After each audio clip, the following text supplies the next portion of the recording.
voy a dar a la tarea de presentar a nuestra siguiente ponente. La doctora Luz Adriana Templos Esteban es médica cirujana por la UNAM, cuenta con especialidad en anestesiología, fue alumna del curso de alta especialidad en algología y del curso de alta especialidad en cuidados paliativos en el paciente oncológico, ambos por la UNAM. Tiene maestría en educación, maestría en bioética, así como un diplomado en cuidados paliativos pediátricos. Se encuentra especializándose en derecho sanitario. Actualmente es la jefa de división de cuidados paliativos y clínica del dolor en el Hospital General Manuel G. González, donde labora o ha laborado como médica adscrita desde el año 2012. Es presidenta del Comité de Bioética Hospitalario e integrante del Comité de Ética del Hospital General Manuel G. González. Fue médica anestesióloga en la clínica del IMSS, que hace rato comentábamos sobre médicos del IMSS en un chat, del Hospital General de Zona Clínica 32. Es docente invitada del Máster Propio de Cuidados Paliativos en la Universidad de Málaga, España, docente de asignatura en bioética para la especialización en medicina familiar y comunitaria, Universidad Técnica Particular de La Loja, en Ecuador. Además, es docente titular en el Diplomado de Cuidados Paliativos de la Universidad Anáhuac del Norte, Facultad Bioética, profesora titular del curso de alta especialidad en medicina paliativa y dolor por parte de la UNAM, y también es profesora adjunta de pregrado en algología UNAM. Ha sido ponente a nivel nacional e internacional latinoamericano en materia de dolor y cuidados paliativos, y podría seguir comentando su amplio currículum, pero bueno, esta es la reseña que hemos en este momento compartido y nos ha permitido a la doctora leer. Y pues bueno, sin más preámbulo, doctora, bienvenida, muchísimas gracias por aceptar la invitación y le dejo la palabra. Ok, ¿me pueden corroborar que se escucha bien? Sí, se escucha y se ve. Sí. Ok, perfecto. Bueno, pues vamos a hablar sobre un tema que es un poco complejo para poder tratarlo en una hora, pero traté de hacer un resumen de todos los aspectos que podemos tocar dentro de lo que es el manejo del dolor desde una visión multi e interdisciplinaria. Entonces, lo que vamos a tratar dentro de la agenda del día de hoy es algunos conceptos básicos sobre la fisiopatología del dolor. Posteriormente vamos a ver cómo es que se caracteriza el dolor como un derecho humano y vamos a realizar una revisión sobre algunos aspectos básicos sobre lo que es el dolor al final de la vida y pues vamos a tener algunas conclusiones. Entonces, para empezar, vamos a tomar el concepto crucial que sería qué es el dolor. El dolor siempre nos indica que hay algo que está mal en nuestro cuerpo, que hay un peligro dentro de lo que es el medio ambiente, que hay alguna lesión o la presencia de alguna enfermedad, ¿no? Es una de las causas por las cuales se acude como de manera más frecuente al médico y también es una situación que va a estar acompañado de diferentes emociones, ¿no? La mayoría de ellas pues llegan a ser negativas, ¿no? El dolor llega a ser en algunas ocasiones una respuesta adaptativa o desadaptativa de alguna situación y a nivel fisiológico se va a estar desencadenando por varios mecanismos que vamos a tocar un poquito más adelante, pero de manera primaria se van a activar los nociceptores, que son terminales nerviosas libres especializadas en transmitir, transducir y modular el dolor, y vamos a tener la activación de varias neuronas sensoriales y también vamos a contar con un mecanismo de modulación del mismo, en donde van a estar implicados varios factores, tanto fisiológicos como emocionales, como lo vamos a ver un poquito más adelante. Se estima que aproximadamente entre el 20 y el 30% de las personas en todo el mundo padecen dolor. Y esto representa como tal un problema de salud pública y también una causa por la cual se va a acudir de manera frecuente al médico. Recientemente, dentro de la Clasificación Internacional de Enfermedades, la CIE-10, se ha ya dado una connotación para lo que es el dolor crónico, ¿no? ¿Esto para qué? Pues para que sea un tema de prioridad mundial y que se facilite el acceso al tratamiento adecuado y pues obviamente en poner en marcha, ¿no? Toda esa cobertura que se le debe de dar a este síntoma tan importante dentro de la práctica clínica. Entonces, vamos a comenzar a definir qué es el dolor como tal. El dolor como tal ha sido definido por un consenso de expertos de la Asociación Internacional para el Estudio del Dolor, que es la IASP. Es un concepto evidentemente muy complejo y que ha requerido de la participación de varios profesionales, tanto médicos y de la salud, para poder hacer esta definición. La primera definición que se dio fue allá en 1979, en donde se dice que es una experiencia emocional y sensorial que va a estar asociada o no a términos de un daño que se está estableciendo en el cuerpo. Recientemente, en el 2020, esta definición se ha redefinido y nos hablan de que el dolor es una experiencia sensorial y emocional desagradable asociada o que se asemeja a la asociada a una lesión real o potencial. ¿Eso qué nos quiere decir? Que no necesariamente vamos a tener un estímulo o un daño como tal, porque existen mecanismos fisiopatológicos que les voy a presentar más adelante, que se pueden echar a andar aun y cuando no tengamos el estímulo en ese momento, ¿no? Un ejemplo muy claro sería aquellos pacientes que tienen diabetes y que son amputados de una extremidad y que sin embargo continúan con dolor posterior a la cirugía y con la sensación de que tienen aquella extremidad. Esto se denomina dolor por miembro fantasma. Entonces, la realidad es que yo siempre les digo a mis alumnos y a todas las personas con las que comparto esta presentación que simplemente desde la definición empezamos con problemas. Porque si estamos hablando de que tenemos una experiencia sensorial que va a estar caracterizada por la presencia de un estímulo la mayoría de las veces, ya sea térmico, táctil, de presión o de corte simplemente como en una cirugía, también vamos a connotar esto como una experiencia emocional. Entonces, cada una de las personas, a raíz de las experiencias previas que haya tenido en relación al dolor, va a darle un número en cuanto a su intensidad cuando llegue el médico y le pregunte, ¿no? Además, como lo vamos a ver más adelante, la percepción del dolor va a estar influenciada por muchas situaciones previas, simplemente, por ejemplo, cómo te trataron el dolor de manera previa, ¿no? Esto va a tener mucho que ver. En cuanto a los puntos clave que vamos a mencionar el día de hoy, pues tenemos que el dolor es una experiencia personal, que va a estar influenciada por diversos grados de factores biológicos, o sea, sabemos que hay una enfermedad, que hay una situación que está produciendo dolor, pero también tienen mucho que ver las emociones y el contexto social en el cual se desarrolla un individuo. A través de diferentes experiencias de vida, las personas van a ir aprendiendo el concepto del dolor. Simplemente hagamos una reflexión, por ejemplo, de cómo viven un trabajo de parto las indígenas en cualquier región de la República, en donde sabemos que ellas tienen bien aprendido que es una experiencia que tienen que vivir y de alguna manera la llegan a soportar de buena manera a lo que sucede en las grandes ciudades, ¿no? En donde utilizamos algunas otras técnicas para el manejo del dolor, como lo son los bloqueos, ¿no? El dolor o el relato del dolor de una persona debe ser respetado.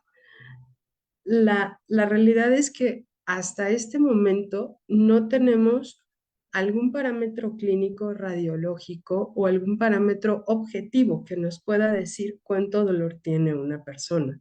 Entonces, ¿cómo vamos a conocer qué intensidad del dolor tiene? Pues a raíz del relato o las características clínicas que nosotros estemos preguntando. Y la incapacidad para comunicarse no niega la posibilidad de que un ser humano experimente dolor. Tenemos poblaciones como los niños, ¿no? Los más pequeñitos, los neonatos, que llegan a tener dolor y no nos pueden manifestar qué intensidad del dolor tienen. O pacientes que tienen alguna situación o deficiencia neurológica, demencia, por ejemplo, algún accidente vascular cerebral. Y el hecho de que no nos puedan decir cuánto dolor tienen no quiere decir que no presenten el mismo. El dolor para poder producirse necesita mecanismos fisiopatológicos muy complejos que se van a llevar a cabo prácticamente en milisegundos. Y de manera general vamos a tener 4 pasos por los cuales se va a presentar el dolor en un ser humano. El primero de ellos va a ser la parte de la transducción. Aquí en esa pequeña imagen está una pierna de una persona aparentemente con un daño o con una lesión. ¿Y cómo es que ese estímulo va a ser captado por el cuerpo? Bueno, a través de potenciales de acción. Ajá. En nuestro cuerpo todo esto se manifiesta de esta manera y un estímulo nocivo va a ser de alguna manera transformado en un estímulo eléctrico a través de potenciales de acción y ese mecanismo se denomina transducción. Posteriormente, ese estímulo va a recorrer un amplio camino a través de lo que son las terminales nerviosas libres, posteriormente a través de los trayectos nerviosos periféricos y va a llegar al ganglio de la raíz dorsal y posteriormente a las astas posteriores de la médula espinal. Aquí donde vemos este recuadro, se va a llevar a cabo un proceso que se denomina modulación.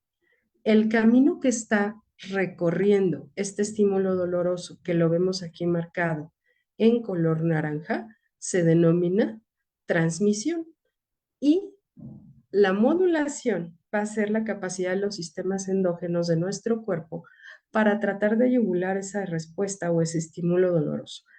En muchos lugares vamos a tener varios receptores para varias sustancias o varios neuromoduladores que van a estar interactuando al mismo tiempo. Ejemplos de ellos serían en la médula espinal, pues tenemos receptores para opioides, por ejemplo, para serotonina, para GABA, para acetilcolina, para receptores cannabinoides, etcétera. A nivel periférico, generalmente tenemos todo lo que es la cascada inflamatoria, además de bradicinina, por ejemplo, interleucinas, sodio, calcio, potasio, etcétera. Y a nivel de la corteza cerebral, también vamos a tener la activación de varios moduladores, como lo son dopamina, norepinefrina, cannabinoides, opioides, GABA, alfa, 2 agonistas, AMPA, entre muchos otros en donde se lleva a cabo toda esa modulación o toda esa interacción de receptores, vamos a llevar ese mecanismo que se llama modulación. La modulación se lleva a nivel periférico y a nivel central. A nivel central en donde la médula espinal y en la corteza cerebral. Posteriormente vamos a tener una respuesta de retorno que va a verse muy influenciada a través de todas las experiencias previas que hemos tenido a razón del dolor que hemos padecido. Esta respuesta que llega de manera eferente se denomina percepción y va a ser codificada, obviamente, dentro de lo que es la corteza cerebral, en las diferentes áreas que tienen involucro para el dolor, como lo es la médula espinal, la sustancia gris periacueductal, la amígdala, el hipotálamo, el tálamo, la ínsula y la corteza cerebral. Entonces, todo este mecanismo que yo les estoy platicando, por el cual se lleva a cabo la fisiopatología del dolor, se lleva en milisegundos. Prácticamente si tú tienes un estímulo doloroso, pronto vas a dar una respuesta a esto que está sucediendo, ¿no? Y si lo quisiéramos ver en una microfotografía, pues más o menos estaríamos viendo algo así, ¿no? La modulación del dolor y la fisiopatología, a mí se me imagina como cuando estás escuchando una orquesta cuando muchos instrumentos están interactuando al mismo tiempo para lograr, obviamente, una sinfonía, ¿no? Es muy rápido ese mecanismo y, obviamente, para fines de estudio se ha clasificado de esa forma, ¿no? En la parte de la transducción, la transmisión, la modulación y la percepción del dolor. Si nosotros queremos clasificar el dolor por su temporalidad, vamos a ver que se puede dar este concepto de dolor agudo cuando una persona tiene menos de 3 meses de evolución, dolor crónico cuando tiene más de 3 meses de evolución con su dolor y dolor posquirúrgico crónico cuando un paciente ha sido sometido a una cirugía y han pasado 2 meses y aún no se termina de resolver este cuadro. Entonces, así es como lo vamos a clasificar por temporalidad. La realidad es que existe varios factores para que los pacientes al final del día lleguen a desarrollar dolor crónico. Y este mapa me pareció bastante gráfico para poder reunir las interacciones que vamos a tener dentro de todo este círculo que les estoy presentando. De primera manera, sabemos que la producción del dolor se va a llevar a cabo, ¿no? Por algún nociceptor o algún agresor o alguna noxa dentro de nuestro cuerpo y vamos a tener varios receptores que les decía que se llaman nociceptores que van a captar ese estímulo doloroso. También tenemos la presencia de mecanorreceptores, quimiorreceptores, varioreceptores, entre otros. Y se pueden producir cambios químicos u hormonales dentro de nuestro cuerpo, que esto va a dar lugar a la modulación. La percepción se va a llevar a cabo dentro de lo que es la corteza cerebral. Vamos a tener la interacción de varias sustancias químicas, pero también va a tener una intervención directa aquel fármaco que yo esté administrando a mi paciente. Y si tenemos alguna situación psicológica previa o emocional previa, algunos pacientes llegan a somatizar, hay quienes llegan a presentar ansiedad, depresión, insomnio o también no tienen las estrategias suficientes para afrontar ese evento. La expresión del dolor como tal, que va a venir derivada de la percepción, tiene que ver con muchos factores. Tiene que ver con el nivel de escolaridad de cada uno de nuestros pacientes, el género, el ámbito en el que se desarrolla, la familia, la situación sociocultural, las creencias inclusive que se tenga alrededor del dolor y si hay o no alguna alteración psicológica. A nosotros, dentro del ámbito médico, pues nos toca hacer la evaluación clínica y dar un tratamiento, pero no vamos a poder controlar sobre todo un cuadro de dolor crónico si no tenemos el apoyo de diversas disciplinas, como lo vamos a ver más adelante. El tratamiento del dolor se subdivide en farmacológico y no farmacológico. Y bueno, es bien sabido que cuando cada uno de nosotros acude al médico, generalmente te recetan un fármaco analgésico, ¿no? Que puede ir de acuerdo a la intensidad del dolor, desde paracetamol, algún analgésico antiinflamatorio, que tenemos muchísimos, ¿no? Como naproxeno, ketorolaco, diclofenaco, etcétera, algunos coadyuvantes analgésicos, como la butiliosina, por ejemplo, los anestésicos locales, los antidepresivos, que también son muy útiles cuando nuestro paciente tiene, por ejemplo, dolor neuropático, los neuromoduladores como pregabalina, gabapentina, carbamazepina, duloxetina, entre muchos otros, los opioides débiles y mayores, como lo es el tramadol, la morfina, la metadona, el fentanilo, etcétera. En algunos casos están indicados los procedimientos intervencionistas en dolor, sobre todo si es que la terapia farmacológica no ha sido lo suficientemente efectiva o tenemos muchos efectos adversos por los medicamentos que estamos utilizando y algunos otros procedimientos. La realidad es que el tratamiento farmacológico no lo es todo. Nos podemos apoyar y sería lo ideal apoyarnos de algunas otras medidas no farmacológicas, como por ejemplo la radioterapia, que es un tratamiento que se puede dar, por ejemplo, a aquellos pacientes que tienen dolor por cáncer y que tienen metástasis óseas.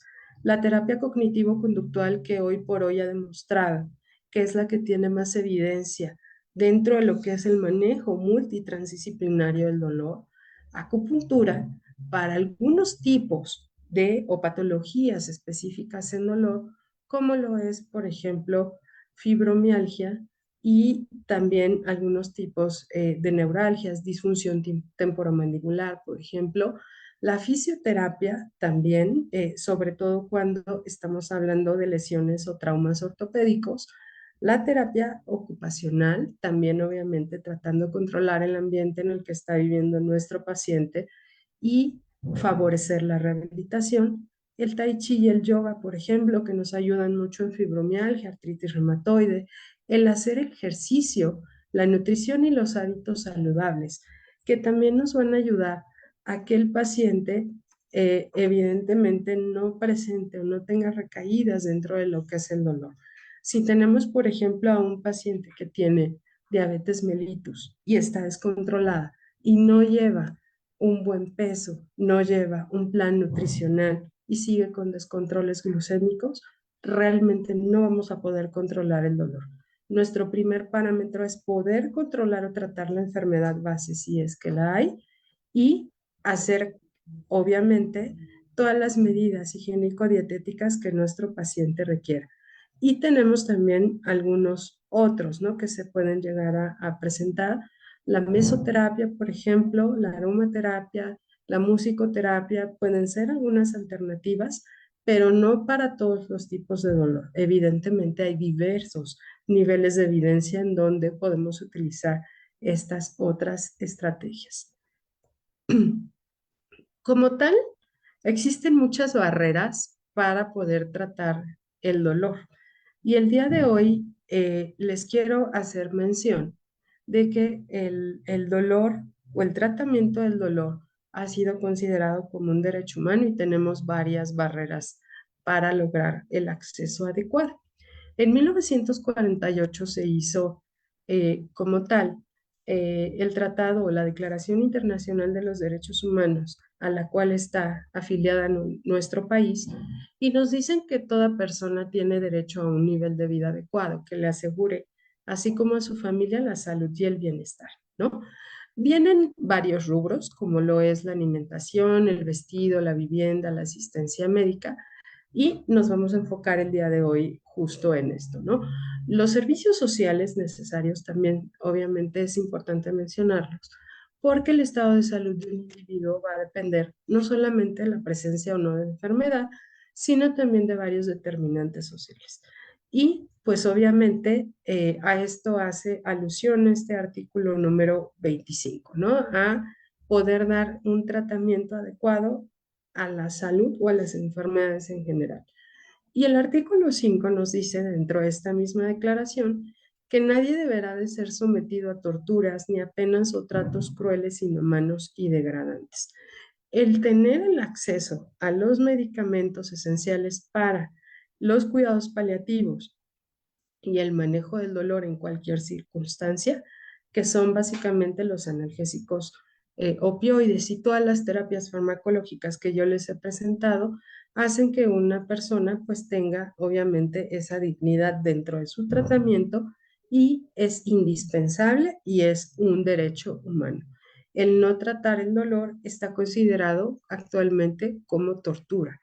Entonces, esto es muy importante conocerlo. Y también el acceso a los medicamentos esenciales de cuidados paliativos y analgésicos opioides cuando estamos hablando de final de vida o cuando tenemos una connotación de dolor crónico es indispensable y se considera un derecho humano. Dentro de lo que es la normativa biojurídica de nuestro país, el tratado estaría considerado prácticamente posterior a lo que es la Constitución de los Estados Unidos mexicanos, ¿no? Entonces, es importante considerar. Estamos hablando de que no tenemos medicamentos adecuados para que se pueda dar ese tratamiento pleno al dolor para cada uno de nuestros pacientes. Y yo les quiero presentar Esta investigación que hace la Comisión Lancet sobre cuidados paliativos y el alivio del dolor, que está financiado por la Universidad de Miami, y nos menciona que hay una amplia brecha global entre la necesidad y el acceso, y que esto ha sido obviamente ignorado y pasado por alto, y que solamente el 1% de los medicamentos analgésicos opioides que se requieren para tratar el dolor moderado a severo se encuentra donde existe la mitad de la población más pobre, solamente el 1%. Y por el contrario, el 90% de estos medicamentos se distribuyen en los países más ricos. ¿Cuáles son los países que tienen mejor distribución de opioides? Bueno, lo podemos ver reflejado en este mapa. Obviamente, Norteamérica, incluyendo Estados Unidos, Canadá, todo lo que es la región de los países europeos y Australia, Nueva Zelanda. Nuestro país como tal tiene una disponibilidad de estos medicamentos muy deficiente, como lo podemos ver dentro de este mapa, y todo esto se mide a razón de los equivalentes de morfina que circulan en el mundo. Entonces, la Junta de Fiscalización de Estupefacientes, la JIFE, que es una oficina directamente de la ONU, nos dice que hay un déficit en cuanto a la distribución de estos medicamentos e indirectamente esto nos está dando un parámetro en cuanto a cómo se está tratando el dolor, no solamente en México, sino en cada uno de los países miembros. También es un punto muy importante mencionar que el acceso a los medicamentos opioides para nuestros pacientes que tienen dolor moderado o severo se va a dar en el mundo por varias situaciones. Existen problemas para la obtención de las sustancias porque generalmente no hay muchas farmacias que den distribución a todos estos fármacos. No hay capacitación o sensibilización de los profesionales, no solamente para tratar el dolor dentro de la parte física, sino para el manejo multidisciplinario del mismo. El temor a la adicción, si es que nuestro paciente tiene dolor crónico y administramos un medicamento, obviamente de manera continuada. A veces los recursos financieros no son lo suficientes y también es una causa de esto. Las actitudes culturales. Para algunas personas el tener dolor representa no precisamente una tortura, ¿no? Sino tiene un significado de vida, por ejemplo. Y pues también por eso a veces no se utilizan este tipo de medicamentos. El temor a la desviación de estos medicamentos y que se presenten conductas aberrantes, venta o mal uso de estos medicamentos. Las medidas de control y comercio, por ejemplo, puede ser una causa, el miedo al enjuiciamiento o a las sanciones por utilizarlos, o la reglamentación onerosa que llega a ser muy complicada en algunos de los países. En cuanto al término del dolor al final de la vida, quiero hacer un hincapié. La realidad es que sabemos que los pacientes que se encuentran al final de la vida van a tener dolor en un 40 o 50%. Y sobre todo esto se va a presentar de una mayor manera, sobre todo cuando nos estamos acercando más hacia el final de la vida. Cicely Saunders, que es la pionera de los cuidados paliativos, allá por los años 60, 70, acuña un término que se denomina dolor total. Y este término de dolor total se refiere a la descripción de las capas de sufrimiento que puede presentar un paciente que tiene dolor y otros síntomas. Entonces, lo que ella describe dentro de su literatura y que al inicio fue aplicada para pacientes oncológicos, pero posteriormente para todas las enfermedades crónico-degenerativas, nos habla del sufrimiento físico, del sufrimiento emocional, social y espiritual o existencial, como ella lo menciona. Entonces, aquí vemos a Cicely Saunders atendiendo a uno de sus pacientes y una de sus frases como más conocidas, ¿no? Tú me importas por ser tú, importas hasta el último momento de tu vida y haremos todo lo que esté a nuestro alcance, no solo para ayudarte a morir en paz, sino para vivir hasta el último día en que mueres.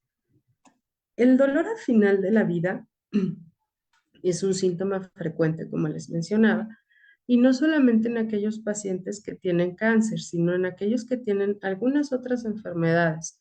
En este gráfico que les presento, se menciona cuál es el porcentaje de prevalencia en aquellos pacientes que tienen dolor.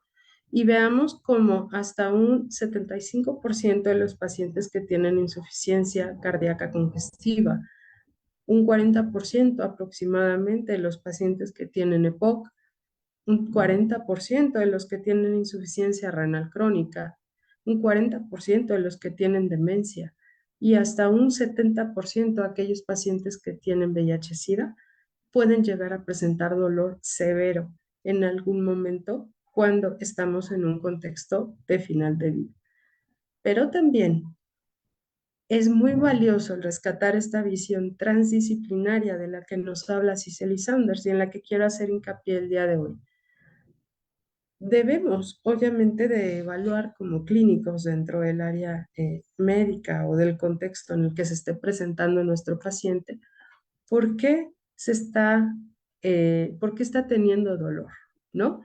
Puede ser, obviamente, por alguna situación de enfermedad o por el malestar, por los tratamientos que está recibiendo, que pueden ser, obviamente, desde cirugías, radioterapias, quimioterapias, entre muchas otras. Puede ser también por los efectos adversos de los tratamientos que está recibiendo, medicamentos, etcétera, y también porque el paciente previamente tenía algún tipo de dolor, ¿no?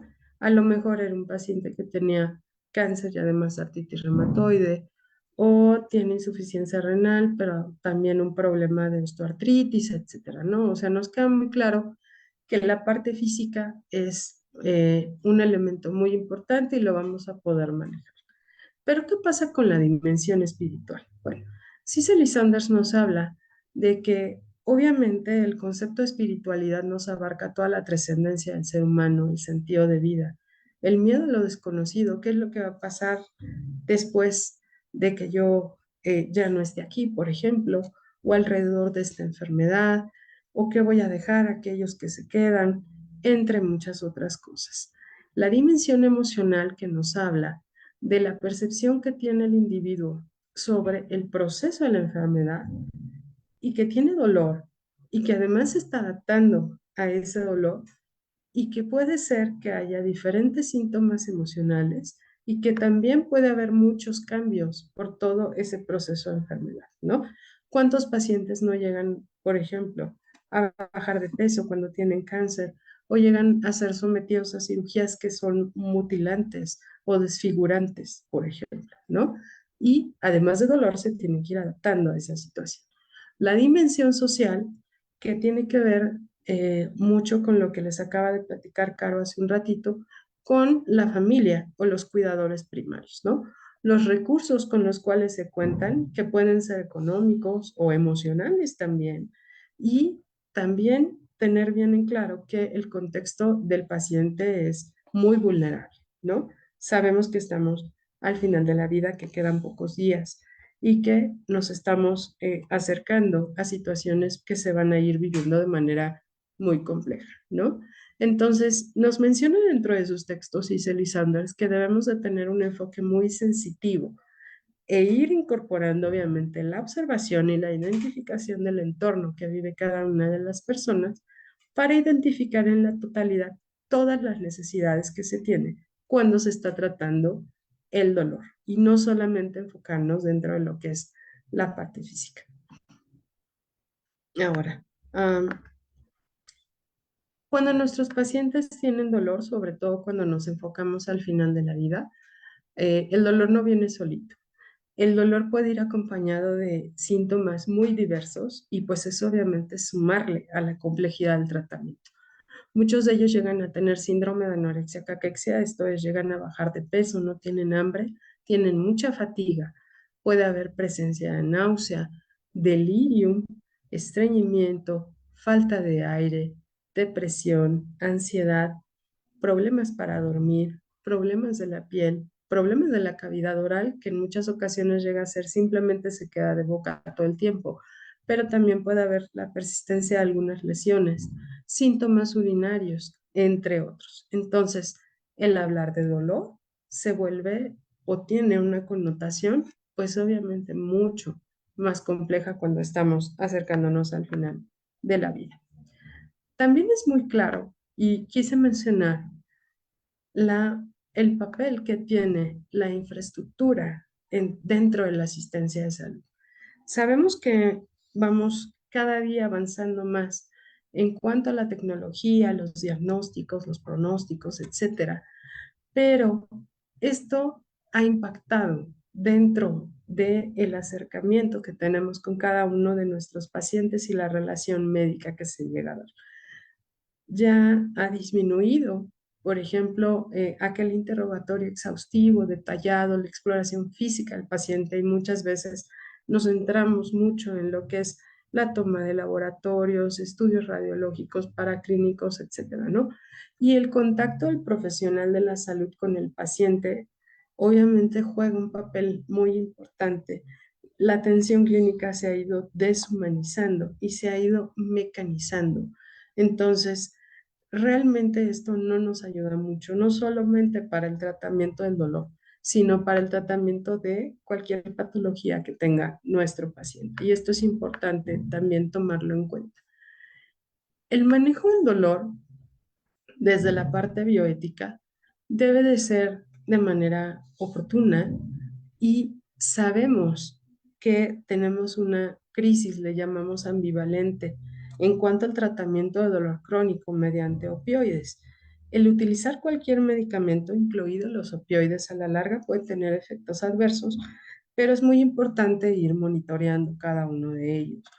Y debemos de llegar al equilibrio de mantener un manejo oportuno y un tratamiento adecuado del dolor para nuestros pacientes por medio de los opioides, si es que lo requiere, y evidentemente tener una prescripción responsable, no como en otros lugares, como en Estados Unidos, que prácticamente para cualquier cosa, en algunos momentos de la vida se dedicaron a prescribir opioides de manera muy importante, y ahora tienen problemas de adicción para justo no llegar a un exceso, pero tampoco a una deficiencia o a una falta de tratamiento por desconocimiento y por todas las situaciones que les mencioné hace un momento. Entonces, para ir concluyendo, la realidad es que el manejo del dolor, el tratamiento del dolor es muy complejo. No solamente nos vamos a quedar en lo que sería la parte física, sino como ustedes pudieron ver, necesitamos un panorama mucho más amplio para poder dar una intervención de manera adecuada, sobre todo cuando estamos hablando de dolor crónico. Requiere un abordaje y una visión trans y multidisciplinaria, que quiere decir que es muy importante hacer acuerdos entre las diferentes disciplinas para poder lograr ese manejo y ese abordaje tan importante en cada uno de nuestros pacientes. Desgraciadamente, en la medicina que tenemos en nuestras instituciones es muy complejo el poder lograrlo o llegar a ese punto, y el tratarlo es un derecho humano. Ya comentamos hace un rato que el tratamiento inadecuado del dolor nos puede llevar, obviamente, a vulnerar los derechos humanos de cada uno de nuestros pacientes. Y no solamente eso, sino al tener muchos días de sufrimiento que no deberían de presentarse. Y bueno, dice esta frase de Napoleón Bonaparte, que abandonarse al dolor sin resistir es abandonar el campo de batalla sin haber luchado. Tenemos muchas herramientas actualmente para poder tratar el dolor, dentro de la parte farmacológica como dentro de la parte no farmacológica. Y es nuestra responsabilidad como profesionales de salud el poder acercar todos los medios que se requieren para poder tener un tratamiento integral para nuestro paciente que tiene dolor, como bien lo menciona. la Ley General de Salud. Y no solamente por eso, sino simplemente tenemos un deber ético y obviamente dentro de nuestras obligaciones y el marco deontológico que nosotros tenemos, al menos dentro del área de la medicina, nos indican que debemos de tratar a nuestros pacientes, obviamente sin hacerles daño, sin hacerles, digamos, el distribuir los recursos de manera adecuada y también haciendo acuerdos bajo los tratamientos que vamos a estar otorgando, favoreciendo la autonomía de cada uno de nuestros pacientes. Y pues ya sería la última. Creo que hasta me sobró tiempo. Muchas gracias. Súper, doctora, ¿no? Una cuestión de síntesis tremenda porque es un tema muy complicado. Estamos viendo toda su experiencia, todo lo que ha estudiado para poder en unos minutos darnos este panorama tan puntual y tan específico y pues resaltando la importancia del derecho humano a vivir sin dolor. Y hemos tocado este punto y este concepto desde la primera ponencia, transdisciplinariedad. Necesitamos trabajar de una manera conjunta y no porque estemos invadiendo eh, áreas, sino porque cada conocimiento que aporta una de las especialidades que trabaja con personas es muy valiosa y muy importante. Me gustaría saber si hay alguna pregunta. Dicen en el chat que muchas gracias, mi respeto y admiración siempre para la doctora Templos, de la doctora Irene Valdovinos. Gracias. También igual mi respeto y admiración para la doctora como preámbulo y como comercial. En el GEA la doctora va a ser una de las primeras gestoras de tener la especialidad de cuidados paliativos en el hospital.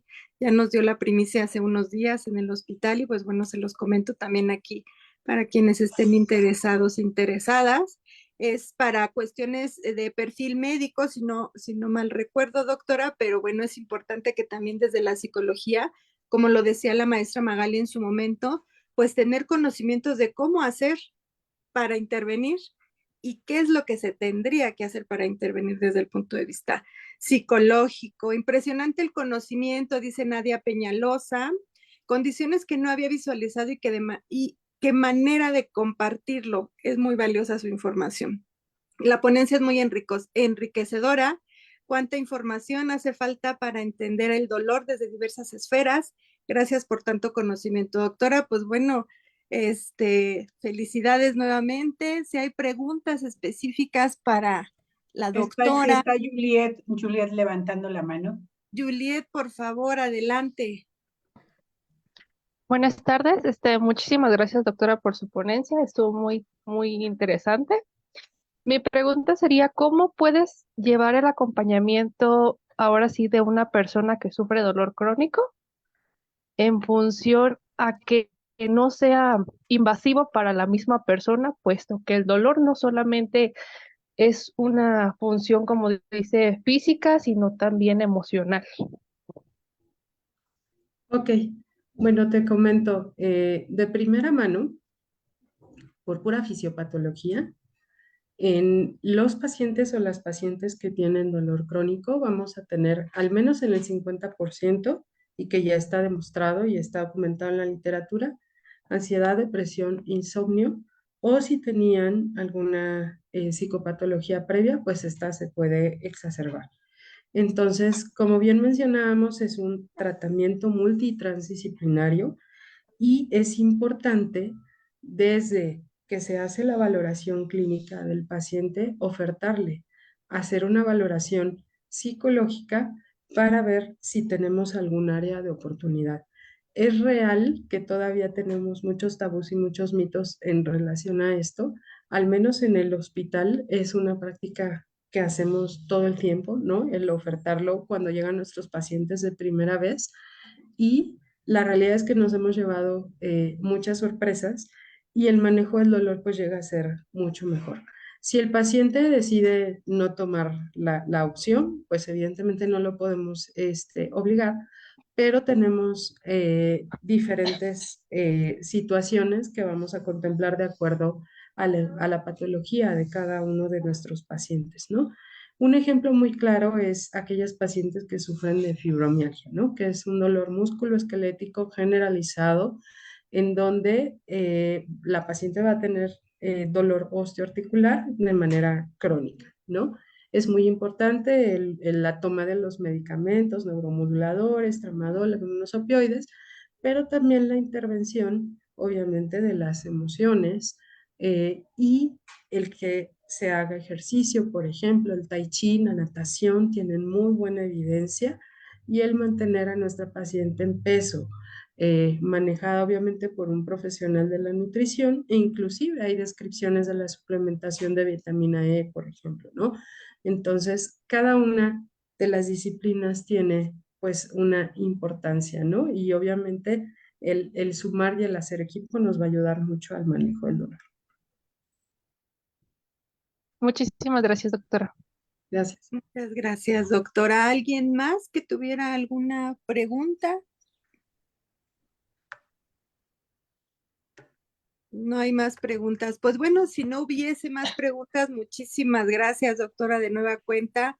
Muy rica su ponencia, muy puntual y obviamente pues nos deja para los psicólogos un panorama muy importante de atención, un reto importante, la comunicación interdisciplinaria, multidisciplinaria, el trabajo en equipo, el comunicarnos y el poder identificar y apoyar lo que desde el punto de vista de la psicología se necesitaría para el manejo adecuado de un paciente con dolor es muy importante. Entonces, pues yo les agradezco mucho este primer bloque. Le cedo la palabra a la maestra Rosario Monroy por si nos quiere comentar algo, porque entraríamos a un periodo de receso para regresar a la segunda ronda más tarde. Gracias, maestra. Gracias, doctora. Muchísimas gracias, doctora. Pues yo les pediría que abrieran sus micrófonos para darle un fuerte aplauso a la doctora, porque muy interesante, y pues a todos los que le han antecedido, que pues ha sido temas muy importantes y que pueden con esta idea de la transdisciplinariedad poder apoyar a todos estos problemas psicológicos y complejos que representan la enfermedad.